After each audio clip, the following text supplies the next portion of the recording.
Ինչ է անում Ռուսաստանը Ուկրաինայում։ Առանց հասկանալու, թե ինչ պատերազմ է դա, ինչի համար է այն, հնարավոր չէ առաջ շարժվել։ Մարդկանց առաջին հերթին հետաքրում են այն հարցերը, որոնց կարծես թե հստակ պատասխան չկա։ Ինչ է անում Ռուսաստանը Ուկրաինայում այս պատերազմում։ Ինչու Ռուսաստանը հարձակվեց կամ պատերազմ սկսեց Ուկրաինայում։ Երբ կլինի խաղաղություն։ Որոշ ինտելեկտուալ մարդիկ ասում են, մենք կողմնակից ենք խաղաղության։ Հնարավոր է այս իրավիճակում լինել խաղաղության կողմնակից։ Եվ ինչ է դա լինել խաղաղության կողմնակից։ Եկեք հասկանանք։ Այս օրինակի վրա կարելի է հասկանալ, թե ինչ է տեղի ունեցել Հայաստանում վերջին 4 տարիների ընթացքում։ Ուրիշի օրինակի վրա ավելի հեշտ է կառավարել զգացմունքները և հետևաբար ավելի հեշտ է հասկանալ։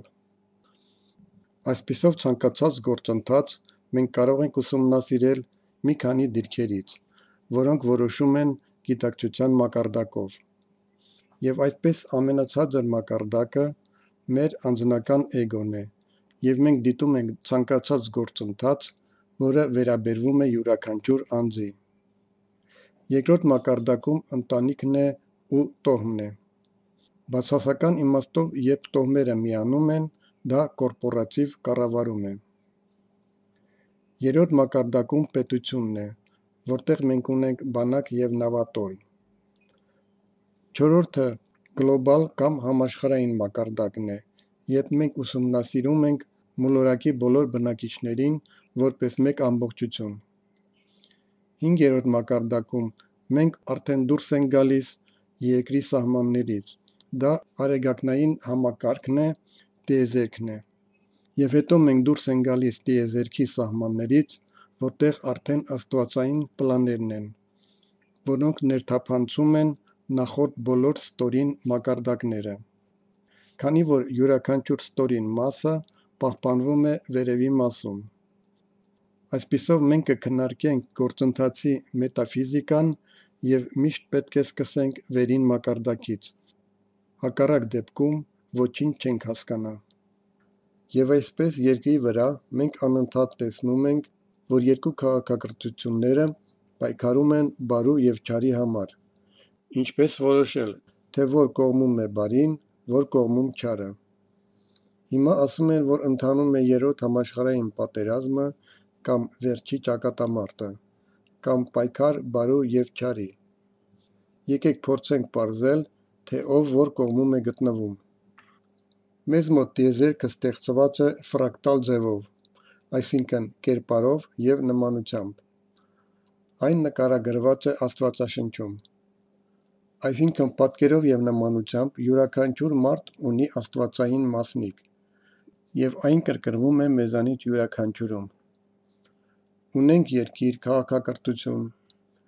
Մի քաղաքակրթությունը պետք է ճանաչի բոլորի հավասարությունը աստվածային օրենքների առաջ, միմյանց առաջ։ Այսինքն ցանկացած մարդու մեջ մենք պետք է ճանաչենք հավասար իրավունքներ, հավասար հնարավորություններ, որոնցով նա եկել է այս աշխարհ, քանի որ մենք բոլորս նման ենք Աստծուն։ Ստացվում է, որ մի քաղաքակրթությունը պետք է միշտ հայտարարագրի հավասար իրավունքներ։ Դա կարող է հնչել տարբեր ձևով, ինչպես ինտերնացիոնալիզմ, իրավունքների հավասարություն, այսինքն դրանք կարող են լինել այնպիսի բաներ, որոնք ասում են միավորման մասին, երբ բոլորը միասին են, այսինքն ոչ ոք վերմակը չի քաշում իր վրա։ Երկրորդ քաղաքակրթությունը պետք է հայտարարի հակառակ մտադրություն, և այն հնչում է հետևյալ ժամանակահատվածում հետևյալ եղանակով,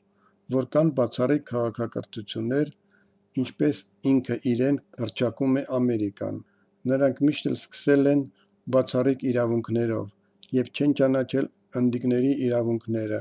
ոչնչացրել են 100 միլիոն մարդ։ Հետո նրանց մոտ ստրկություն էր, և նրանք չէին ճանաչում սևամորթների իրավունքները։ Հիմա նրանք ընդունում են բոլորի հավասար իրավունքները իրանց պետության ներսում, բայց չեն ճանաչում նույն իրավունքները այլ երկրներում։ Այդ պատճառով նրանք կարող են ռմբակոծել Սիրիան, Լիվիան, Հարոսլավյան։ Այսպիսով մենք ունենք բացառիկ եւ ոչ բացառիկ ժողովուրդներ։ Ինքնաբերաբար ստացվում է, որ այդ քաղաքակրթությունը պահում է իրեն պարազիտի պես։ Այն անպայման պետք է ինչ-որ բանով պարազիտացնի ու պետք է միշտ կառուցի ինչ-որ համակարգ, ֆեոդալիզմի, կապիտալիզմի, հիմա դոլարային ստրկության տեսքով։ Այսօր ոմանք ապրում են ուրիշների հաշվին։ Եվ հիմա եկեք տեսնենք, թե ինչ է նշանակում բացառիկություն բառը Աստվածաշնչում։ Ստորին ինֆերնալ աշխարհները չեն կարող ինչ-որ նոր բան մտածել, նրանք միայն վերանվանում են հին մեղքերը։ Մենք ունենք հպարտություն բառ։ Հպարտություն բառը նրանք փոխարինում են բացառիկություն բառով։ Այս բացառիկությունը ինքնաբերաբար հանգեցնում է մակաբուծական ապրելակերպի և սատանիզմի։ Մի մոտեցումը իր ետևից բերում է մյուսը։ Երբ դուք հռչակում եք ձեզ բացառիկ, դրա ետևից կգան օրինակ մանկապղծությունը, LGBT-ն, տրանսգենդերները, ինկվիզիցիա և այլն։ Այսինքն բացառիկ ժողովուրդները իրենց պահվածքով միշտ բերել են այլ ժողովուրդներին ոչնչացում կամ այսպես ասենք սատանիզմ։ Հիշենք Գերմանիայի վերջին պատերազմը, որտեղ մի ազգը իրեն համարեց ամեն ինչից վեր, և այսօր նույնն է Ուկրաինայում։ Այսինքն, երբ որևէ մեկը երկրում կամ միավորված երկրներում սկսում է հռչակել հպարտությունը կամ իր բացառիկությունը, նա ավտոմատ կերպով միանում է սատանայի ռազմի դաշտին։ Շարունակում է այդ գործողությունը և այն կավարտվի շատ տխուր։ Անպայման պետք է թալանել մյուս ժողովուրդներին, սպանել, արգելել նրանց ինչ-որ իրավունքներ, ապացուցելով բացառիկությունը։ Հետևաբար Երկրորդ համաշխարհային պատերազմը պայքար է բարու և չարի միջև, ինտերնացիոնալիզմի, որը եղել էր Խորհրդային Միությունում, և բացառիկության միջև, Գերմանիայում և Միացյալ Եվրոպայում։ Այդ պատճառով կարելի է ասել, որ հիմա ամբողջ աշխարհում անպայման փորձեր,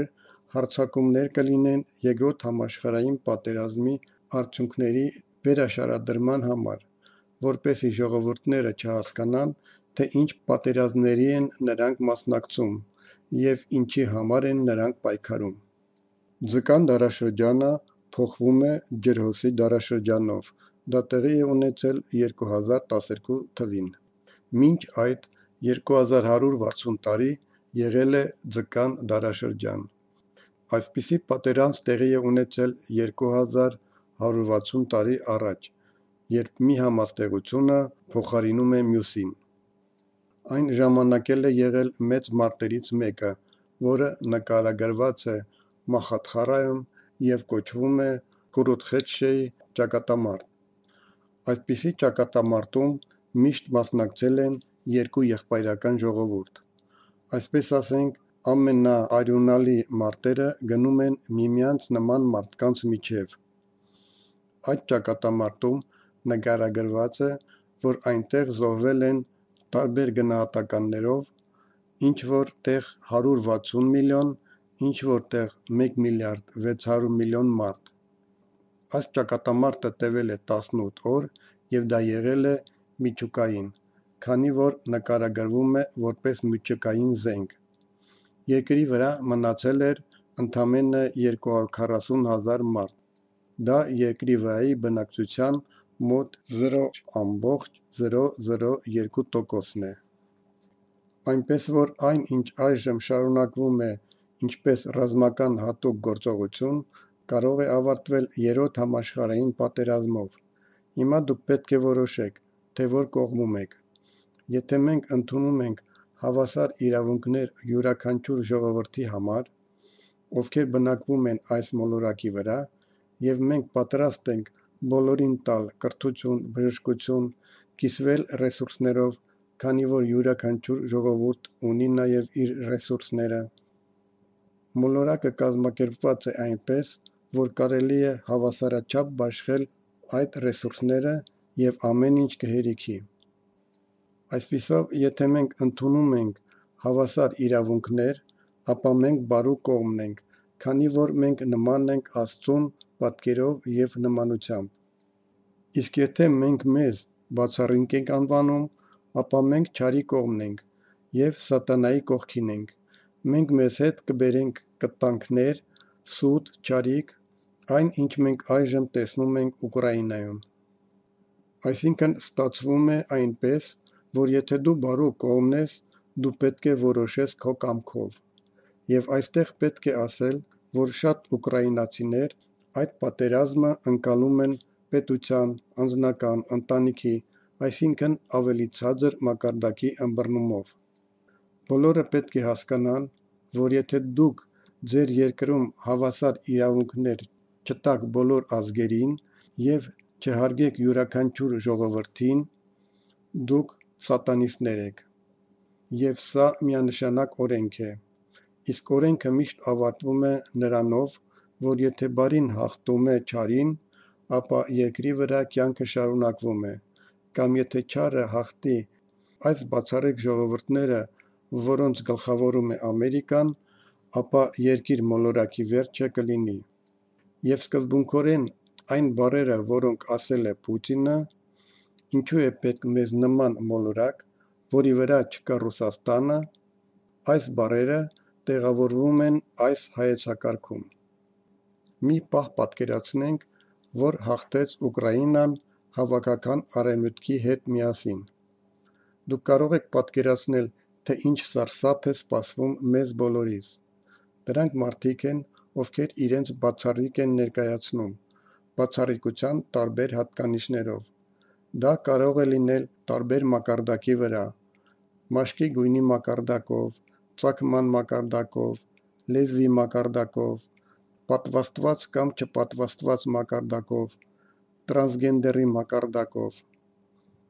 Դժվար է նույնիսկ պատկերացնել, թե ինչ այլ մակարդակներ կարող են լինել։ Դա կծաղկի և դա բնական սատանիզմ է։ Այսինքն դա ճանապարհ է դեպի աշխարհի վերջը։ Օրենքը պետք է լինի այնպես, որ բարին պետք է հաղթի չարին։ Դա առաջին մակարդակն է, որը բարձրագույնն է, մետաֆիզիկա, աստվածային մակարդակ։ Կարևոր է հասկանալ գլխավոր մակարդակը, թե ինչու է Աստված ռուսների հետ։ Ռուս սանսկրիտում նշանակում է լույս, այսինքն բոլոր ժողովուրդները, ովքեր ընտրել են ճանապարհը դեպի լույս, ռուսների հետ են։ Ռուս վրացի, ռուս հայ, ռուս չեչեն, ռուս հրեա, ռուս ուկրաինացի։ Եվ Ուկրաինայում շատ մարդիկ հասկանում են այս մակարդակը, բայց դա քաղաքական գործիչներ չեն, դա էզոտերիկներ են և շատ ուրիշներ, ովքեր բացարձակապես ճիշտ կանխատեսումներ են անում, ինչը հարգանք է առաջացնում։ Անցնենք երրորդ մակարդակին։ Սա համամարտկային մակարդակն է։ Միացյալ ամբողջ մարդկությունը մոլորակի վրա, գլոբալ մակարդակն է։ Գլոբալիստները երկիր մոլորակը միշտ դիտարկում են որպես մեկ ամբողջություն, ի տարբերություն մեզ, ովքեր բաժանվում ենք ազգերի, պետությունների և այլն։ Այդ մակարդակում դա պատերազմ է, որը գնում է Ուկրաինայի տարածքում։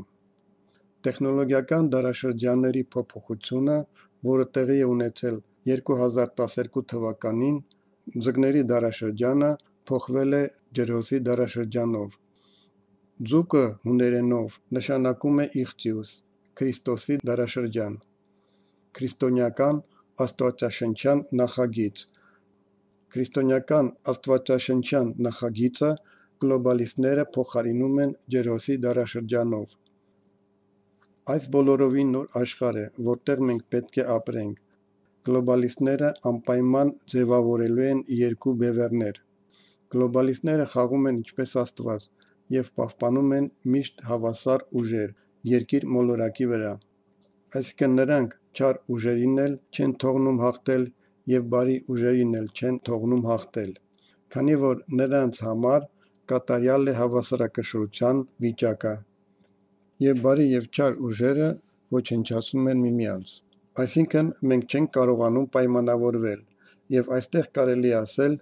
որ մենք բոլորս անում ենք ոչ ճիշտ, ոչ խելացի։ եւ առավելագույնս ոչնչացնում ենք ակտիվ բնակչությունը երկու կողմերից, եւ նրանց, ովքեր բարու կողմից են, եւ նրանց, ովքեր իրենց բացառիկ են համարում։ Եվ այսպես այժմ գլոբալիստները բաժանում են աշխարհը Ուկրաինայի տարածքում։ Նրանք միացնում են Ամերիկան Եվրոպային։ Պուտինը առաջարկել էր Եվրոպան միացնել Եվրասիային ու Չինաստանին եւ այդ նախագիծը անվանել Լիսաբոնից մինչև Վլադիվոստոկ։ Ինչպիսին կարող է լինել մեր ծրագիրը, բացի այս մոլորակի վրա միավորվելուց։ Պետք է մոլորակը ինչ-որ կերպ միավորել, այսինքն պետք է մարդկանց, ովքեր իրենց բացառիկ են համարում, վերադաստիարակել եւ ցույց տալ, որ միմյանց հավասար լինելը շատ ավելի լավ է։ Դա աշխարհ է, որտեղ կա ազատություն, երջանկություն, բոլորովին այլ հասկացողության կառուցվածք է։ Գլոբալիստները հիմա ուժերի երկու բևեռ են ստեղծում, ինչպես Արևմուտքն ու Խորհրդային Միություններ, կապիտալիզմ ու սոցիալիզմ, բարին ու չարը։ Սովետական Միության հետ կապված խնդիրները այն չէր, որ այնտեղ չկար այն ամենը, ինչ պետք էր, անհրաժեշտ էր,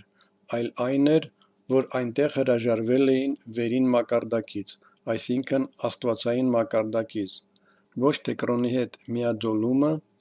այլ մետաֆիզիկական նախագծի ճանաչումը, եւ հետեւաբար պետք է ավարտվեր այդ պատճառով, այլ ոչ թե ուրիշ պատճառներով։ Չինաստանում բոլորը միասին է։ Այնտեղ կա եւ կապիտալիզմ, եւ սոցիալիզմ, եւ կոմունիզմ, կրոններից եւ դաոիզմ, եւ բուդդիզմ, եւ քրիստոնեություն։ Նրանց մոտ ամեն ինչ միախառնված է, որպեսզի Չինաստան նախագիծը մնա։ Ինչ է կարման։ Մենք բոլորս փոխկապակցված ենք, եւ եթե դու որպես քաղցկեղի բջիջ բոլոր ռեսուրսները քաշում ես քեզ, ապա անպայման կլինի վերադարձը։ Դուք պետք է վերացնեք կամ դուք պետք է նվազեցնեք ձեր սպառումը, այսինքն դուք պետք է ներդաշնակ լինեք շրջապատի հետ։ Եվ այսպես Ամերիկան միացվում է Եվրոմիության հետ, Ամերիկան կլանում է Եվրոմիությունը եւ թալանելու է Եվրոմիության ռեսուրսները, իսկ Ռուսաստանին կապում են Չինաստանի հետ, ստեղծելով նոր կոալիցիա, եւ այսպես Ռուսաստանը ցանկանում են կապել Չինաստանի հետ եւ ստեղծել թվային յուань, եւ գլոբալիստները տեղափոխվում են Չինաստան։ Երկրորդ մակարդակում Ուկրաինային բաժանում են մասերի ու Ուկրաինայի դեինդուստրիալիզացում,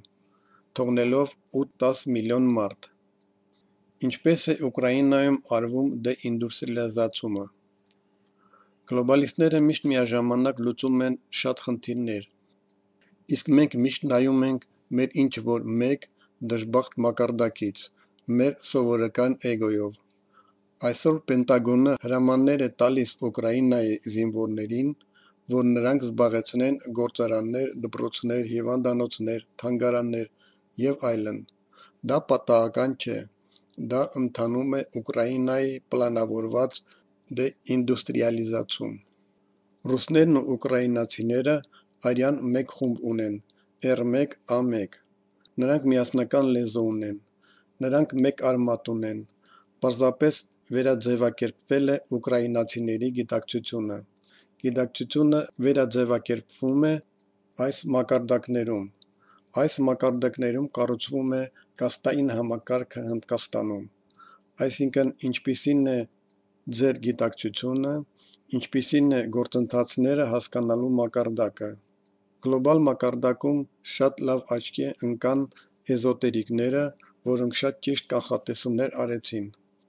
Հիմա բաժանումը տեղի է ունենում երկու կառույցների։ Առաջին գործընթացը Ամերիկայի միավորումն է Եվրոմիության հետ եւ կլինի նրանց սպառման նվազումը։ Եվ երկրորդ գործընթացը Չինաստանի հետ Ռուսաստանի մերձեցումն է։ Ռուսաստանը որպես ուղեղ եւ ռեսուրսներ, Չինաստանը որպես գործարան։ Այսինքն դա ծրագրված է գլոբալիստների կողմից եւ այդ ամենը ընթանում է ըստ պլանի։ Մենք, ինչպես լսող, գիտեք թե ինչ, կատարում ենք այդ ծրագրերը։ Այսպես հավասարակշռությունը կպահպանվի։ Գլոբալիստները թույլ կտան հաղթել բարուն, քանի որ եթե հաղթի չարը, ապա մենք կունենանք երրորդ համաշխարհային պատերազմ և որոշ մարդկանց և խմբերի բացառիկ իրավունքներ, այսինքն նրանք կարող էին թույլ տալ հաղթել արևմտյան աշխարհին, եթե արդեն կառուցված լիներ թևային աշխարհ։ Ի վերջո գլոբալիստները ցանկանում են կառուցել մի աշխարհ, որտեղ մարդ պետք չէ, և նա այլևս բարի կամ չար չէ։ Դա պետք է լինի մի քիչ ավելի ուշ, 10, 20, միգուցե 30 տարի անց։ Դրա համար էլ հիմա կհաղթի Ռուսաստանը, որովհետև նրանք այլ ելք չունեն։ Մեր կյանքը կարող է շրջվել ոչ այն սցենարներով, որոնք պլանավորում են գլոբալիստները։ Այժմ անցնում ենք հաջորդ մակարդակին, որը կոչվում է պետական։ Պետական մակարդակում բավականին շատ բլոգերներ են աշխատում, որոնք աչքի են ընկել նրանով, որ խոսում են ինտերնացիոնալիզմի, բոլոր ժողովուրդների միավորման մասին։ Բոլոր նրանք, ովքեր լսում են նրանց, ստանում են դրական լիցքեր։ Պետք է հասկանալ, թե ինչ մակարդակի վրա է աշխատում այդ մարդը։ Նման բլոգերները չունեն պատկերացում, թե ինչ է LGBT-ն, էվտանազիան։ Երբ մարդը չունի աստվածային հասկացողություն, ապա նա սխալներ է կատարում այն հասկացության մեջ, թե ինչ է իրեն հետ բերում արևմուտքը, իսկ արևմուտքը ճանապարհ է բացում դեպի դժոխք, այսինքն բացում է սատանիզմի դուռը։ Եվ կան բլոգերներ, ովքեր բարձրացնում են ճիշտ հարցեր և ունեն որոշակի վերլուծություն, որ երկիրն ինչ է իրենից ներկայացնում, ամբողջ աշխարհում բիոլաբորատորիաների մասին հարցերը, ովքեր ինչով են զբաղվում իրենց երկրներում։ Մենք բոլորս այդ օրակարգում ենք։ Եվ ահա գլխավոր պահը՝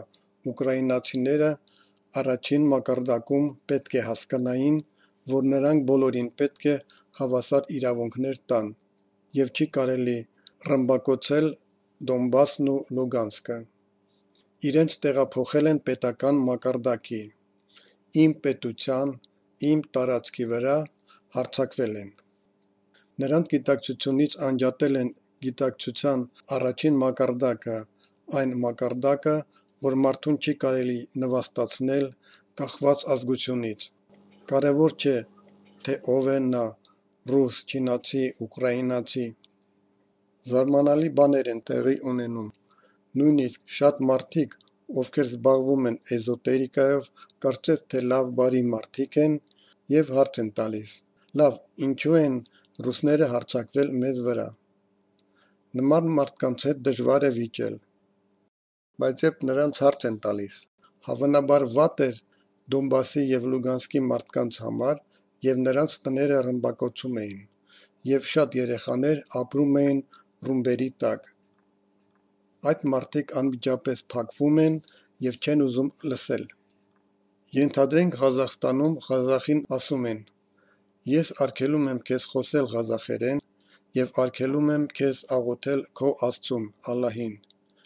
Ես կառուցել եմ քեզ համար եկեղեցի և ես քեզ նոր աստվածներ կտամ։ Ես արգելում եմ հարգել քո նախնիներին,